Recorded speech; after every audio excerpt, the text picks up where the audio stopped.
So let's continue with experiments relating to electromagnetic induction. अच्छा, अभी जो मैं तुम लोगों को एक्सपेरिमेंट अब अगला करा रहा हूँ ना, ये समझो ये एक तरीके से ना ट्रांसफॉर्मर की ये बेसिक्स समझो इससे बन जाती हैं। अच्छा, अब देखिए यहाँ क्या होता है ट्रांसफॉर्मर की, या आप समझें एक तरीके से एक कॉइल से दूसरे कॉइल के अंदर ईएमएफ इंड्यूस कराने की बेसिक्स बन जाती हैं। अच्छा, इसके अंदर हो क्या रहा है जरा देखिए,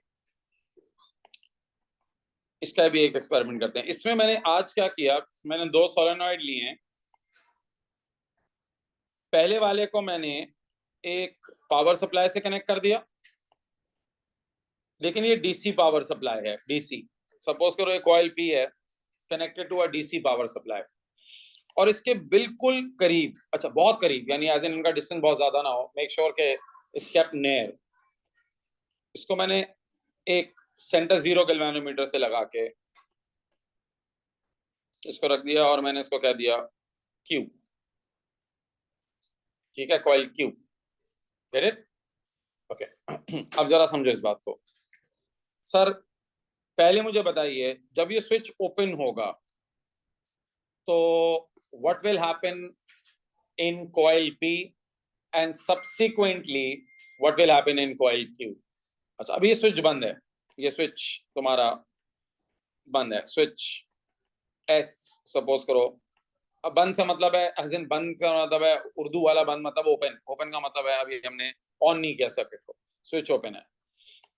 ठीक, तो आप क्या ऑब्जर्व करेंगे? कुछ ऑब्जर्वेशन होगी पी में और क्यू में? कुछ भी नहीं होगा, ना कुछ पी में होगा ना कुछ होगा, नो डिफ्लेक्शन एट ऑल, कोई पॉइंट ही नहीं है ना डिफ्लेक्शन का। ठीक, अच्छा, तो अक्सर लोग कहते हैं सर ये सवाल भी पूछने की क्या लॉजिक थी? असल में मैं स्टार्टिंग पॉइंट ले रहा हूँ ना, असल तो आगे बात होगी। अब मैंने क्या किया, स्विच बंद कर दिया। अच्छा, अभी हम सर्किट क्यू के अंदर कह रहे हैं नो डिफ्लेक्शन।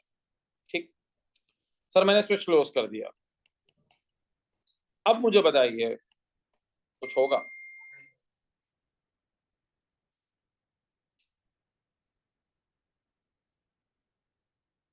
डिफ्लेक्शन होगी? नहीं। Okay, everybody you agree with him? Umar के साथ, उमर कह रहे हैं सर स्विच बंद करने पे भी कोई डिफ्लेक्शन नहीं होगी। अच्छा, जाहिर है डिफ्लेक्शन किसके अंदर? गैल्वेनोमीटर के अंदर ना, जो क्यू के साथ लगा हुआ है, उसी की बात हो रही है। नहीं होगी, क्यों कह रहे हो नहीं होगी उमर तुम? है सर, डिफ्लेक्शन होगी। देखिए क्यों होगी। जब कॉइल पी में कोई करंट नहीं था तो उसके अराउंड कोई मैग्नेटिक फील्ड नहीं थी। कॉइल पी में जब करंट नहीं था तो कोई मैग्नेटिक फील्ड नहीं थी। जैसे ही तुमने स्विच बंद किया, what will happen? Current flow करेगा। किसके अंदर? पी के अंदर। स्विच बंद करोगे, जैसे ही स्विच बंद करोगे करंट फ्लो करेगा पी में। सर जब करंट फ्लो करता है तो मैग्नेटिक फील्ड प्रोड्यूस होती है, पढ़ा था ना हमने पिछले चैप्टर में इलेक्ट्रोमैग्नेटिज्म में। सो एक मैग्नेटिक फील्ड प्रोड्यूस होगी। ठीक है, density is produced around P. Sir क्यों प्रोड्यूस होगी? क्योंकि करंट फ्लो हो रहा है। हमने पढ़ा था पिछले चैप्टर में, whenever there is a current तो there is a magnetic field produce around it. So magnetic field या मैग्नेटिक फ्लक्स डेंसिटी। अब जब ये मैग्नेटिक फील्ड प्रोड्यूस होगी तो ये कट करेगी, ये कट करेगी किसको? क्यू को। तो सर चेंज आ गया ना, दिस कट्स थ्रू क्यू। और जब, तो पहले कोई फील्ड नहीं कट कर रही थी, अब कट कर रही है, तो सर चेंज आया ना। तो जब चेंज आएगा तो क्या होगा? There is a change in magnetic flux through Q. और सर जब मैग्नेटिक फ्लक्स चेंज आएगा तो ईएमएफ तो होगा ना। ठीक है, इंड्यूसिंग ईएमएफ, ठीक है, एंड करंट इन इट।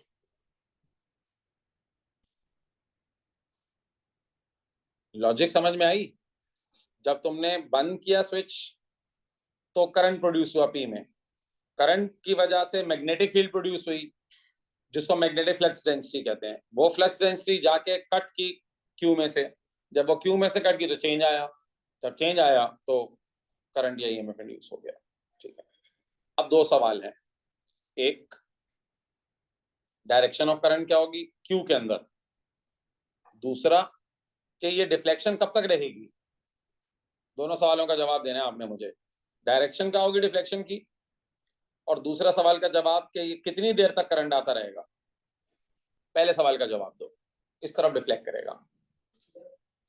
अच्छा सर, आप मुझे पता है इसका जवाब क्या देंगे, आप कहेंगे सर पहले ये डिसाइड कर लें कि नॉर्थ साउथ क्यू के अंदर कैसे बनेंगे। जब तक आप क्यू के नॉर्थ साउथ डिसाइड नहीं करेंगे ना, तब तक आप क्यू का डायरेक्शन नहीं निकाल सकते। अब देखिए कैसे डिसाइड होगा। सर पहले तो आप लोग नॉर्थ साउथ, क्यू के नॉर्थ साउथ से पहले आपको पी के नॉर्थ साउथ डिसाइड करने पड़ेंगे। अब देखिए कैसे। सर जब आप स्विच बंद करेंगे तो मैं अभी आपको बताता हूं। अब देखें इसके अंदर जरा आपको नॉर्थ साउथ दिखाते हैं, एक दफा जल्दी वापस बना लूं। ठीक है, ये हो गया। अब जरा समझो इसको। सर पी के अंदर करंट इस डायरेक्शन में गया, स्विच बंद करोगे तो पॉजिटिव से नेगेटिव करंट फ्लो करता है ना, पी का करंट पता चल गया। Using right hand grip rule, जरा पी का नॉर्थ साउथ पोल बताओ। सो अपने राइट हैंड की उंगलियां करंट की डायरेक्शन में अरेंज करो, तो थंब कहां पॉइंट करेगा राइट हैंड का, लेफ्ट की तरफ। तो इसका मतलब है कि पी के लेफ्ट पे क्या आ जाएगा, नॉर्थ, और राइट पे क्या आ जाएगा, south.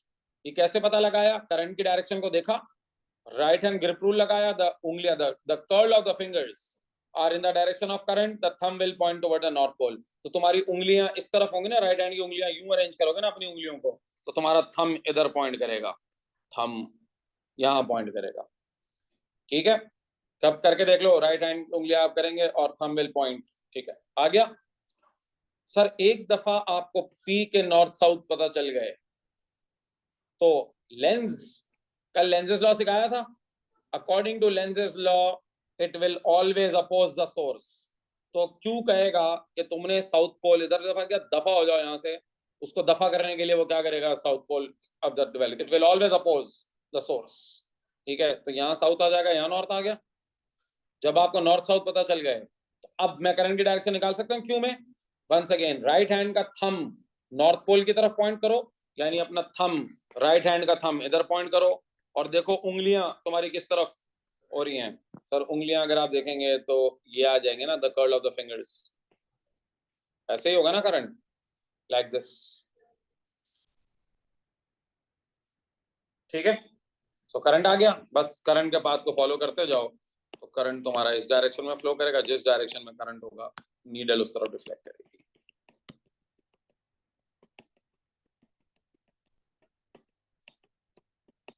is determined by Lenz's law। ठीक है, तो नीडल जो है विल, अच्छा अभी इस पे थोड़ी देर बाद में आते हैं, मैंने चाहता नहीं था ये तुम देखो। ये समझ में आ गया तुम सबको, ये कैसे हुआ सर। अच्छा अब मुझे बताइए सर डिफ्लेक्शन के बारे में और बताएं। अब ये डिफ्लेक्ट हो गया, ये डिफ्लेक्टेड रहेगा, कब तक डिफ्लेक्टेड रहेगा या नहीं रहेगा, या जब तक करंट फ्लो करता रहेगा तब तक डिफ्लेक्टेड रहेगा, क्या होगा, जरा मुझे एक्सप्लेन करें ना। ये डिफ्लेक्शन तो हो गई, ये समझ में आ गया डिफ्लेक्शन कैसे हुई। अब अगला सवाल ये है कि ये कब तक डिफ्लेक्टेड रहेगा, जब तक पी के अंदर करंट बंद नहीं हो जाता। तो तुम कह रहे हो जब तक पी के अंदर करंट फ्लो करता रहेगा नीडल डिफ्लेक्टेड रहेगी। बाकी लोग क्या कह रहे हैं, अभी तुम मुकर गए बात से। वेरी करती है, क्यों रहेगी वेरी, क्यों करंट ऊपर नीचे क्यों होगा। सर ये कौन सी बैटरी है, ये डीसी है, डीसी बैटरी का करंट कांस्टेंट रहता है। जी सर, आप क्या कह रहे हैं, ये कह रहे हैं कि जब तक करंट फ्लो करता रहेगा पी में, क्यू में भी करंट आता रहेगा।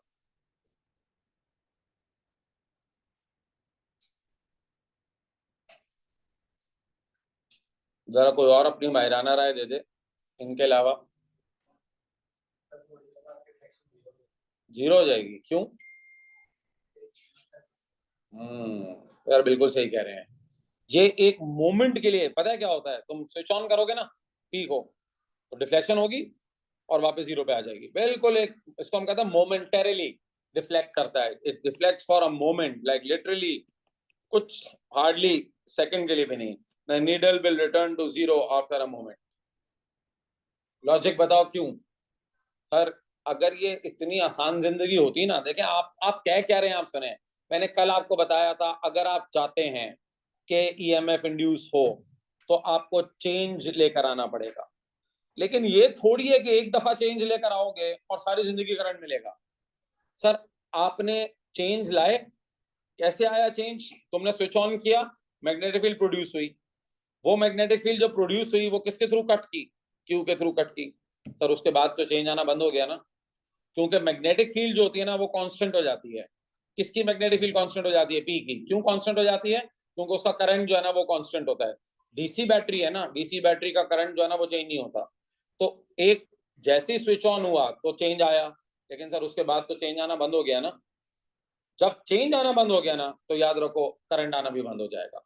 सो सिर्फ उस लम्हे पे चेंज आया था जिस वक्त तुमने स्विच ऑन किया था। ठीक है, तो देखो इसकी मैंने पूरी एक्सप्लेनेशन क्या लिखी हुई है। ठीक है, because no further change in flux through Q. और ऐसा क्यों है? क्योंकि जो flux density of P becomes constant. तो सिर्फ जिस वक्त तुमने स्विच ऑन किया था बटन को, स्विच को, उस वक्त चेंज आया था, उसके बाद वो चेंज आना बंद हो गया।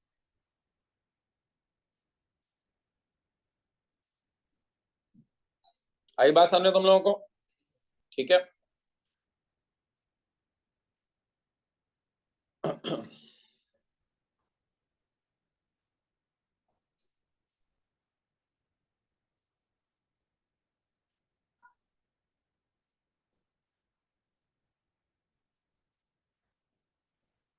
ओके, अब सर आइए इसके रिवर्स इफेक्ट पे। अब इसका रिवर्स इफेक्ट, अब तुमने स्विच खोला, तुमने कहा भाई ठीक है ये हो गया। अब थोड़ी देर बाद तुमने कहा चलो बहुत मजाक हो गया, बस मैं स्विच खोल के घर जा रहा हूँ। You open the switch, what do you think will happen? एक मिनट, मैं डायग्राम जरा वापस बना दूं। सबने कॉपी कर लिया था? पीछे हो गया था?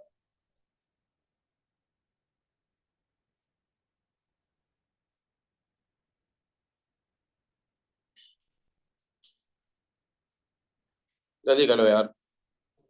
हो गया, चलो अब देखो।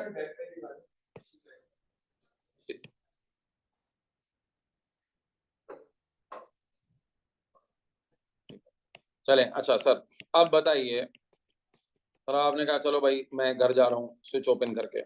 सो मैं डायग्राम जरा वापस जल्दी से कॉपी पेस्ट कर लूँ।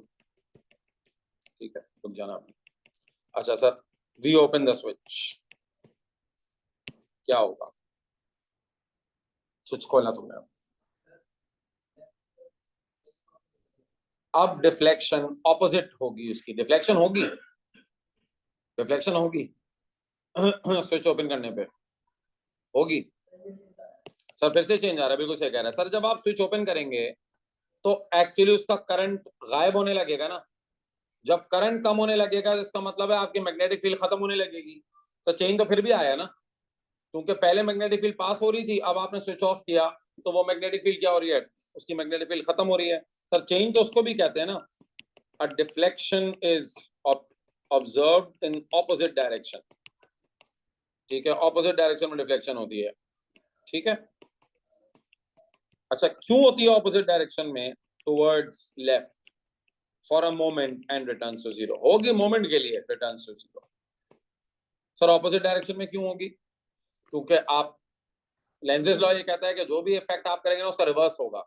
अच्छा, इसको समझाने के लिए मैं बच्चों को ऐसे बताता हूँ, देखो this is because the flux density of P decreases from zero to zero, and this change induces EMF।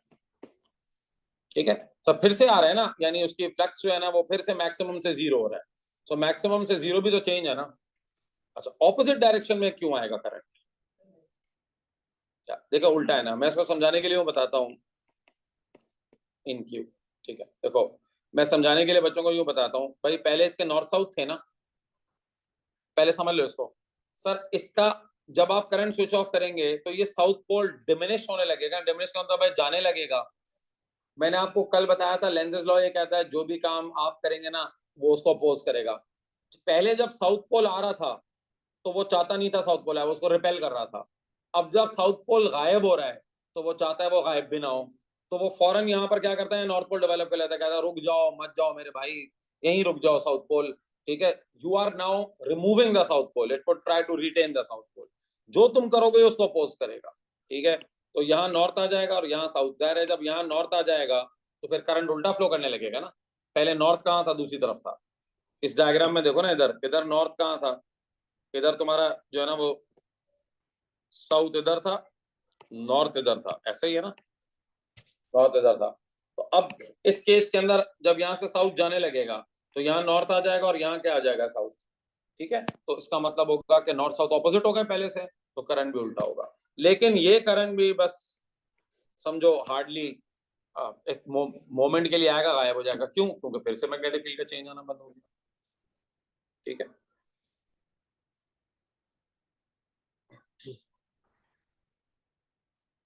सबको अब ये कॉन्सेप्ट क्लियर हो गया?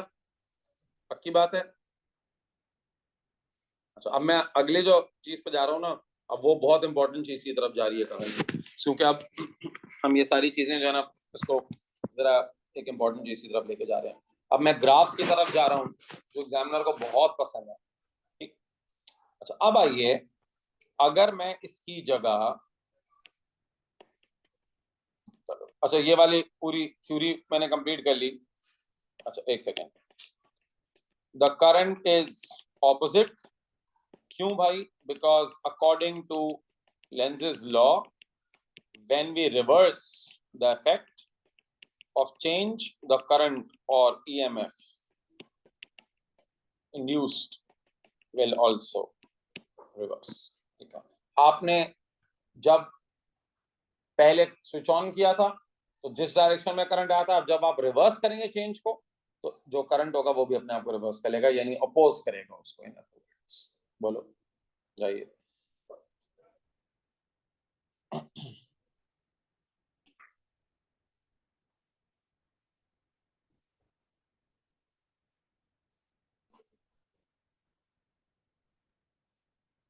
ठीक है भाई,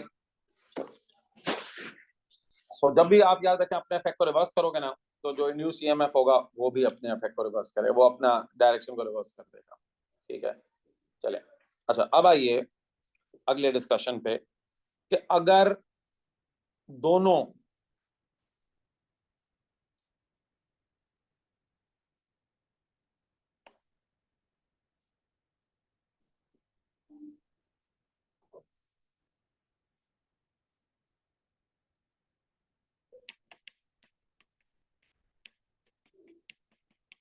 अच्छा ऐसे रुक जाओ, अभी मैं इसको जरा कॉपी पेस्ट कर रहा हूँ, मैं चेंज करता हूँ। सर अब अगर डीसी की जगह मैं यहाँ एसी सप्लाई लगा दूँ, एक सेकंड मुझे इसको चेंज करने दो। सर अब मैंने एसी सप्लाई लगा दी, एसी। ठीक है, अब मैंने क्या किया, we pass sine AC through या इन कॉइल भी, अब हम साइन एसी गुजारते हैं इसमें से। ठीक है, आप ये डायग्राम बनाइए, फिर मैं आपको बताता हूँ कि अब क्या फर्क आएगा। साइन एसी,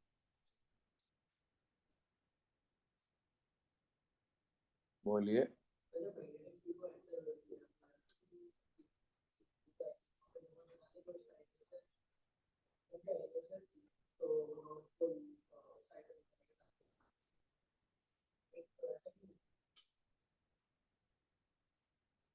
एक सेकेंड,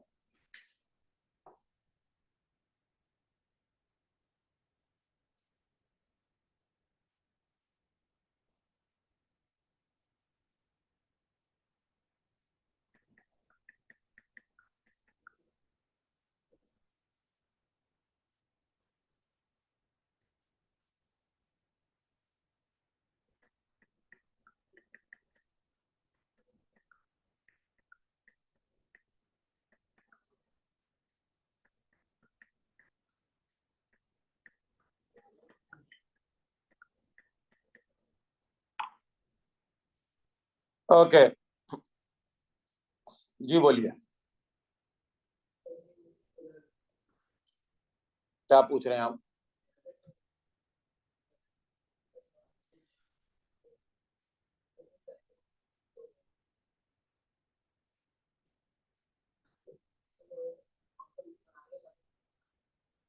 सर वो लेंसेज जो है ना पोस्ट करता है इफेक्ट को, वही वर्क करने के लिए, वरना वर्क नहीं होगा। वर्क करने के लिए उसको हमेशा पोस्ट करना जरूरी है, और अगर वर्क नहीं होगा तो ईएमएफ इंड्यूस नहीं होगा। तो वो एनर्जी चाहिए ना आपको, वो एनर्जी हमेशा रिवर्स इफेक्ट होगा तो वर्क करना पड़ेगा। वो वर्क जो होता है ना वो बेसिकली वो कन्वर्ट होता है इनटू इलेक्ट्रिकल एनर्जी। ठीक है, तो हमेशा अपोज करना है उसको ताकि वर्क करना पड़े, अपोजिंग द इफेक्ट, और वो वर्क करेगा तो इलेक्ट्रिकल एनर्जी प्रोड्यूस होगी। अच्छा अब इधर आइए सर। सर साइन एसी की खासियत पता है आपको क्या है? साइन एसी अपनी डायरेक्शन को भी चेंज करता है और अपने मैग्नीट्यूड को भी चेंज करता है। अच्छा अगला पूरा चैप्टर ना इसी का है, एसी का है, तो मैं आपको साइन एसी के बारे में डिटेल में पढ़ाऊंगा। अभी बात याद रखो, इसके अंदर पता है क्या होता है? पहले करंट एक डायरेक्शन में फ्लो करता है और थोड़ी देर बाद में करंट उल्टा फ्लो करता है खुद ही। तो इसका नॉर्थ साउथ भी बदलता रहता है। यानी पहले सपोज करो ये ब्लैक वाला करंट जा रहा है, फिर थोड़ी देर बाद जो है ना वो राइट साइड में करंट जाना शुरू हो जाएगा। अच्छा इसका ग्राफ भी साइन, इसका नाम साइन एसी पता है क्यों है? एक सेकंड रुक जाओ। इसका ग्राफ आप बनाते हैं ना साइन एसी का, सो इसका जो ग्राफ, एक सेकंड, ये ऐसा ग्राफ होता है, रुक जाओ। साइन एसी का जो ग्राफ होता है ना वो ऐसा होता है। अगर आप इसका करंट या वोल्टेज अगेंस्ट टाइम का ग्राफ बनाएंगे ना, करंट या वोल्टेज अगेंस्ट टाइम का, तो ये साइन वेव बनती है वोल्टेज। एक सेकंड अभी रुक जाओ, अभी सिर्फ मैं आपको इसका ग्राफ दिखा रहा हूँ। ऐसा ग्राफ होता है, साइन वेव होता है यूं करके। ठीक है, ये मैंने पी आई पी या ईपी, आईपी का अंदर करंट इन कॉइल पी, या ईपी का मतलब है ईएमएफ इन पी। ठीक है सर, अभी मैं आपको जरा एक्सप्लेन करता हूँ, ग्राफ पे आता हूँ। सर ये होता है इसका ग्राफ। इस ग्राफ से क्या समझ में आ रहा है तुम्हें? What is happening to the current? ये अपने मैग्नीट्यूड भी चेंज करा है, मैग्नीट्यूड बढ़ता है फिर कम होता है फिर बढ़ता है। और नेगेटिव का मतलब क्या होता है? Negative current means opposite direction. तो इसमें मैग्नीट्यूड भी चेंज हो रहा है और डायरेक्शन भी चेंज हो रही है। तो तुम्हारे ख्याल में अगर तुम एक एसी पास करोगे तो what do you think will happen? उसके अंदर भी एक एसी इंड्यूस हो जाएगा। इसके अंदर, क्यू के अंदर, when you pass N AC in coil P, N AC is induced in coil P. अच्छा देखिए कैसे। सर सबसे पहली बात, इसके अंदर हर वक्त ईएमएफ रहेगा कॉइल क्यू के अंदर। क्यों? क्योंकि करंट अपने मैग्नीट्यूड चेंज कर रहा है ना। जब करंट अपना मैग्नीट्यूड चेंज कर रहा है इसका मतलब है कि उसके अराउंड जो फ्लक्स होगा वो भी चेंज होगा।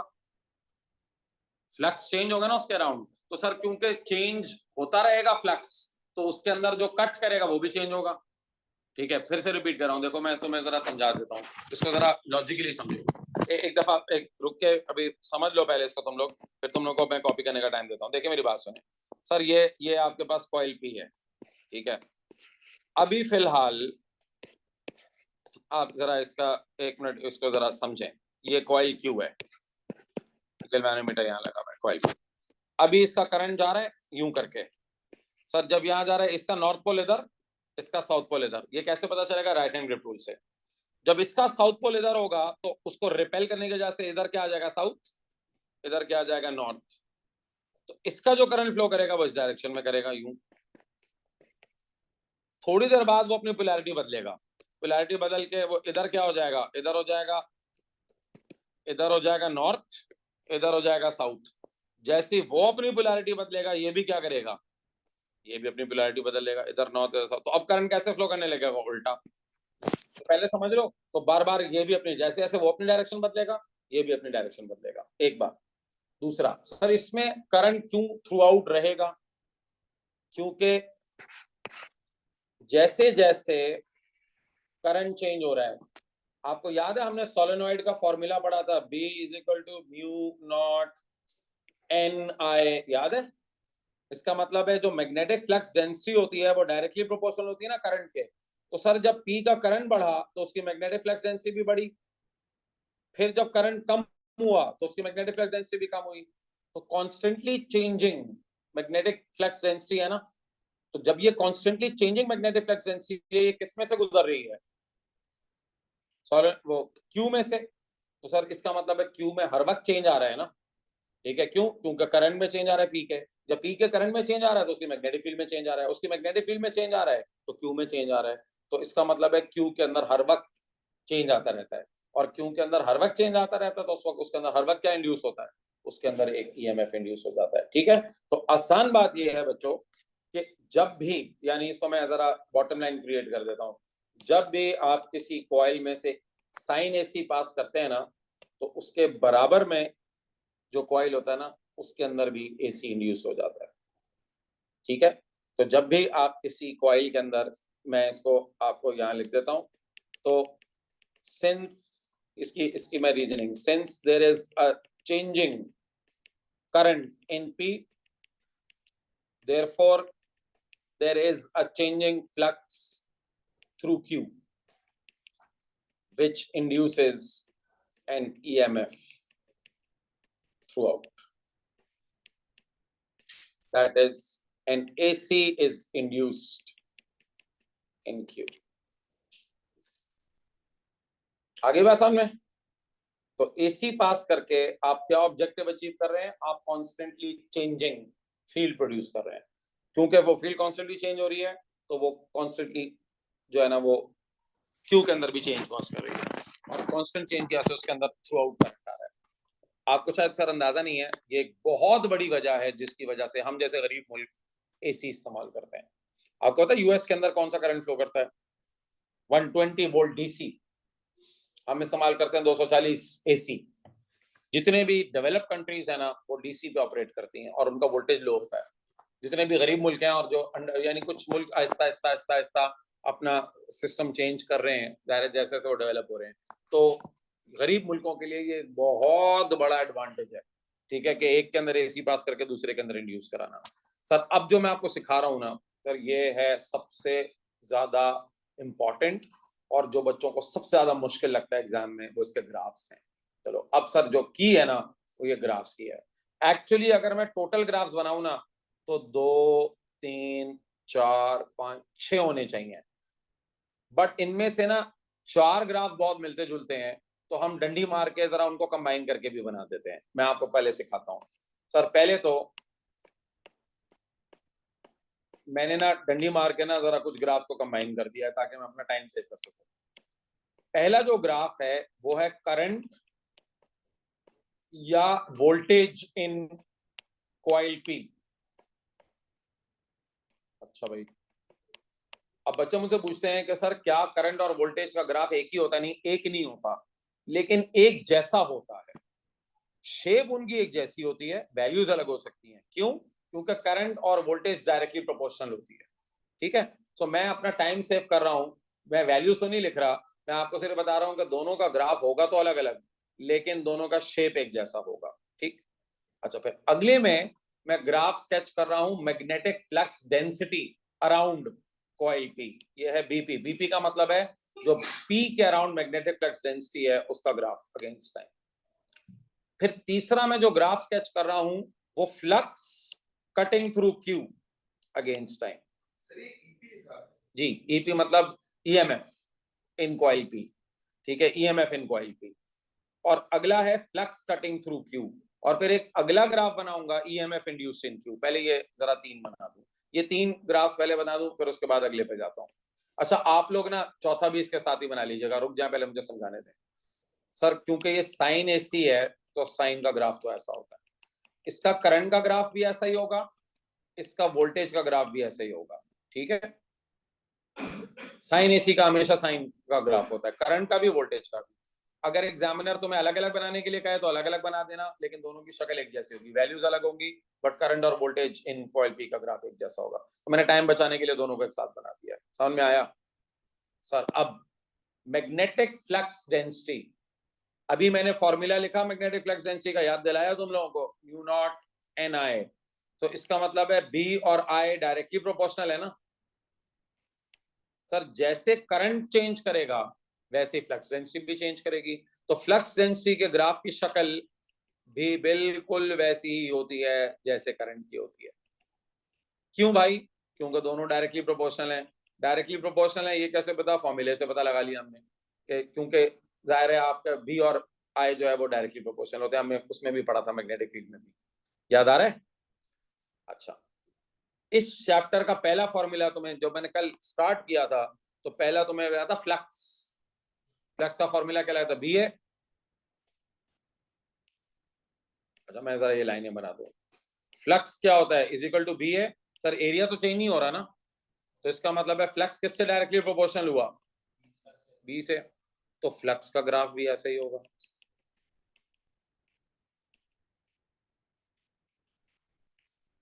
तीनों का ग्राफ की शक्ल, सबकी वैल्यूज अलग अलग होंगी, ठीक है। तो एक्चुअली देखा जाए तो ये 4 ग्राफ्स हैं, मैंने 2 को कंबाइन करके बना दिया है। अगर आप इसको ब्रेक करके बनाया तो करंट अगेंस्ट टाइम, ये करंट किसका है, कॉइल पी का, या voltage of coil P against time, voltage या ईएमएफ, ठीक है।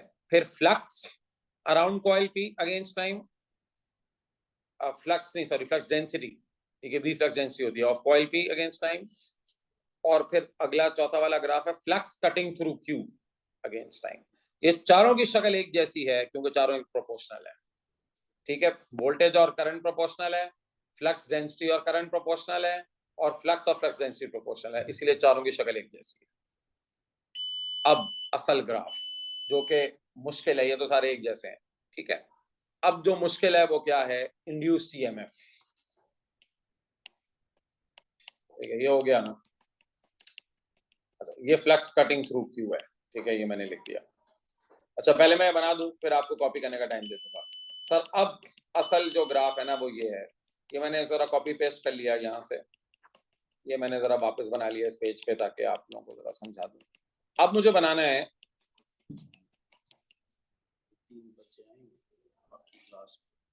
क्या नाम लें, एक सेकंड,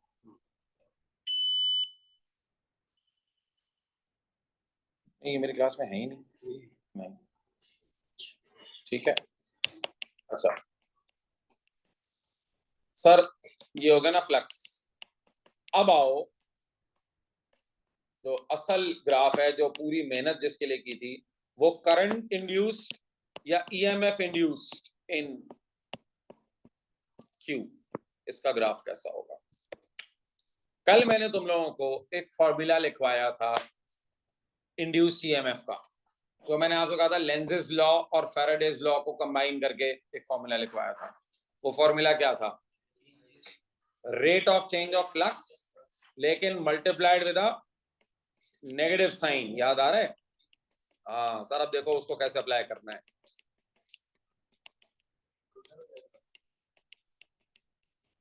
बताते हैं।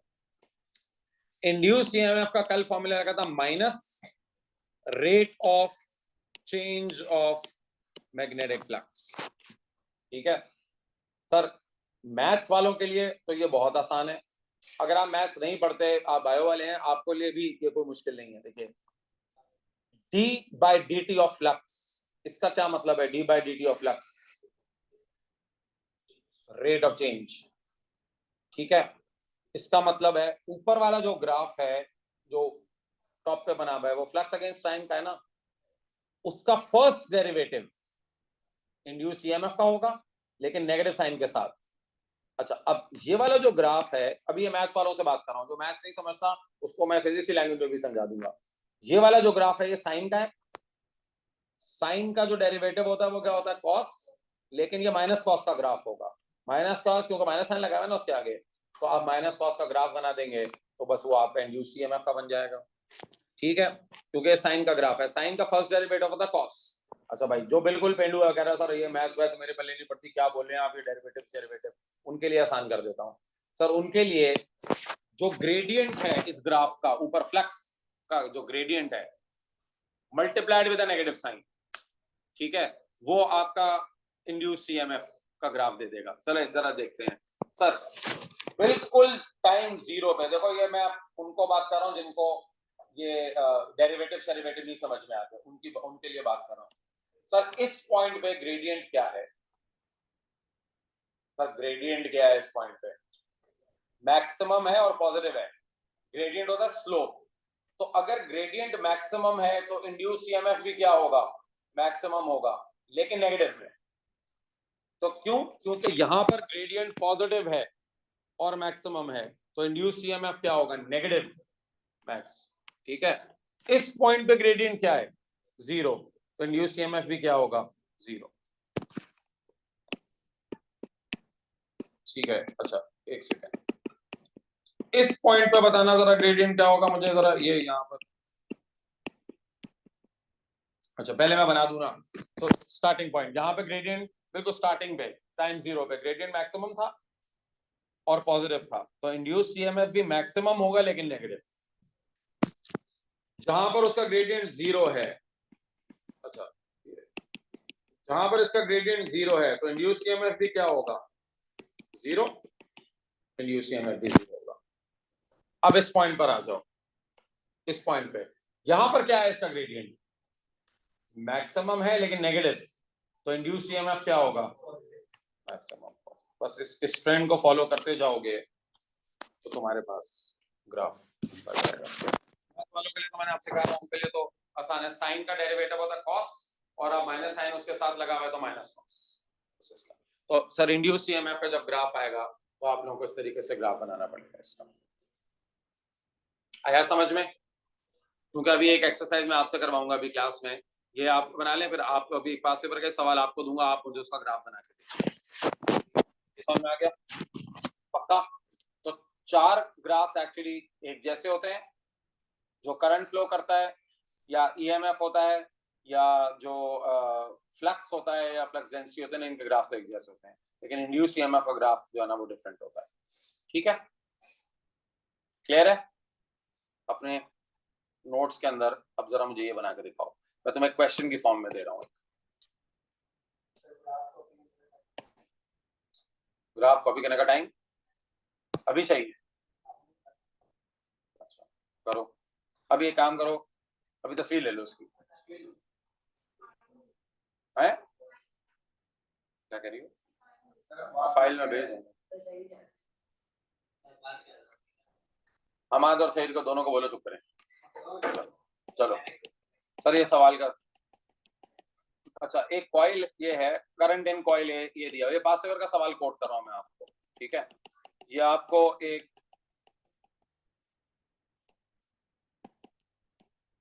करंट अगेंस्ट टाइम का ग्राफ दिया हुआ है इन कॉइल की, सपोज करो वो एग्जांपल है कॉइल की। ठीक है, स्केच इंड्यूस्ड ईएमएफ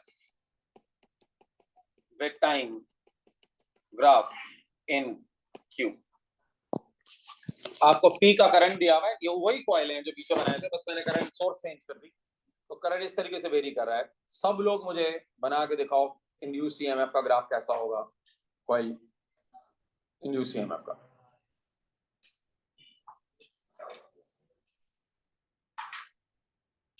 दे रहा हूं मैं आप लोगों को 2 मिनट, बनाइए।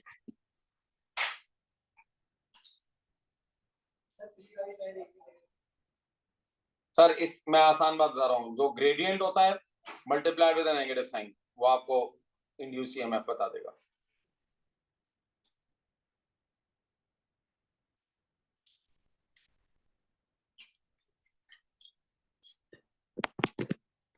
रिकॉर्डिंग जरा पॉज कर दो। देखो आइडियली ना हम करंट से इंड्यूस्ड ईएमएफ का ग्राफ उसूलन हमें बनाना नहीं चाहिए था, लेकिन हमें इसमें यानी आइडियली फ्लक्स से हमें बनाना चाहिए, लेकिन क्योंकि फ्लक्स का ग्राफ बिल्कुल वैसा ही होगा जैसा करंट का है ना, तो अगर एक कैसी मैं आप लोगों को बता दूं कि आइडियली तो मुझे जो ग्राफ बनाना चाहिए था ना वो पहले किस किस का बनाना चाहिए था, मुझे करंट इन इन कॉइल, इसको ए नहीं इसको पी कह लेना, कॉइल पी कह लें इसको, एक सेकेंड। तो अगर आप मुझसे पूछेंगे पी, तो मुझे आइडियली क्या करना चाहिए था, मुझे पहले बनाना चाहिए था फ्लक्स डेंसिटी का ग्राफ जो कॉइल पी की है, फिर उससे मुझे बनाना चाहिए था फ्लक्स का विच कट्स थ्रू क्यू, और फिर बनाना चाहिए था मुझे इंड्यूस्ड ईएमएफ का। लेकिन हमें पता है कि सबकी शक्लें एक जैसी होती हैं, तो हमने क्या किया, अपने स्टेप्स को कट करके डायरेक्टली आ गए किसके ऊपर, इंड्यूस्ड ईएमएफ पे। चलो देखते हैं कैसा होगा उसका ग्राफ। ठीक है चलो, आप लोग लेकिन याद रखेंगे कि एग्जाम के अंदर आप डायरेक्टली करंट से पी के करंट से नहीं बना सकते, आपको पहले फ्लक्स कटिंग थ्रू क्यू का ग्राफ बनाना पड़ेगा, और फिर तो मैं अपना सर बेटा क्योंकि फॉर्मूला क्या है, E is equal to minus d by d t of flux of current थोड़ी है, लेकिन क्योंकि वो चारों प्रोपोर्शनल होते हैं ना, तो हम अपना टाइम बचा लेते हैं, हम कहते हैं भाई फ्लक्स का भी वैसे ही ग्राफ होगा जैसा करंट का है। ठीक है चलिए अब देखें इंड्यूस्ड ईएमएफ का ग्राफ। सर इसका gradient multiplied with a negative sign, ऐसा ही है। 0 से लेके T1 का ग्रेडियंट क्या है, कांस्टेंट। 0 से लेके T1 ग्रेडियंट क्या है, कांस्टेंट, तो इंड्यूस्ड ईएमएफ भी क्या होगा, कांस्टेंट। लेकिन ग्रेडियंट पॉजिटिव है या नेगेटिव है, तो इंड्यूस्ड ईएमएफ क्या होगा? नेगेटिव। तो सर 0 से लेके T1 तक आप एक स्ट्रेट लाइन नेगेटिव के अंदर ड्रॉ कर देते लाइक दिस।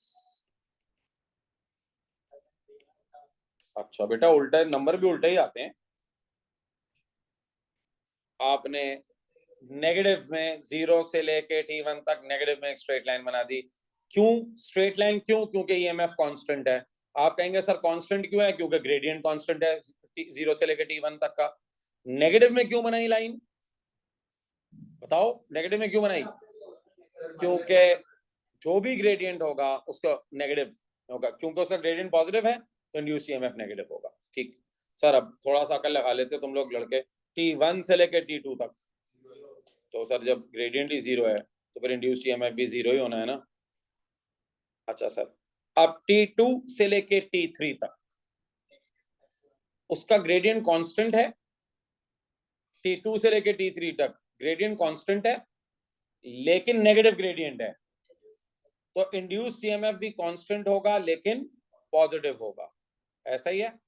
तो मैं एक लाइन बना दूंगा पॉजिटिव में कांस्टेंट। अच्छा देखो एक बात, मैंने ना थोड़ा सा ये ऊपर रखी है, 0 से लेके T1 तक जो मैग्नीट्यूड था ना, मैंने इससे जरा ऊपर रखा है। ऐसा क्यों है? आप इसका मैग्नीट्यूड देखें ना, इसका मैग्नीट्यूड, इसकी लाइन को मैंने इससे, ये मैंने जितना नीचे रखा ना, इससे ज्यादा मैंने इसको ऊपर किया है, क्योंकि इसका स्टीप ग्रेडियंट है। आप 0 से लेके T1 तक का देखें और T2 से T3 तक देखें, ज्यादा स्टीप लाइन कौन सी है? नजर ही आ रही है ना, ज्यादा स्लोप T2 से लेके T3 तक का है ना, इसका मतलब है इसका मैग्नीट्यूड थोड़ा बड़ा होगा। ये भी एग्जामिनर देखता है कि तुमने मैग्नीट्यूड का ध्यान रखा है या नहीं रखा। ठीक है, तो इसलिए इसकी थोड़ी लार्जर वैल्यू बनाई है मैंने। अच्छा, T3 से लेके T4 तक नहीं, अच्छा देखें पहले T3 से लेके T4 तक, पहले मुझे बताइए कि इसका ग्रेडियंट डिक्रीजिंग है ना, लेकिन पॉजिटिव है। डिक्रीजिंग है लेकिन पॉजिटिव है, तो ईएमएफ भी डिक्रीजिंग होगा लेकिन नेगेटिव। तो देखें इसका ग्राफ कैसे बनेगा।